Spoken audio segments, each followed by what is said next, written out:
So meron na akong layout. Parang it's something to do with a bar. Pero wala pa siya.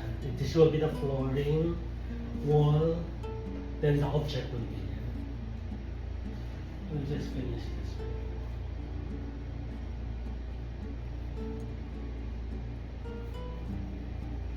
So ito yung parang coffee table, something like that.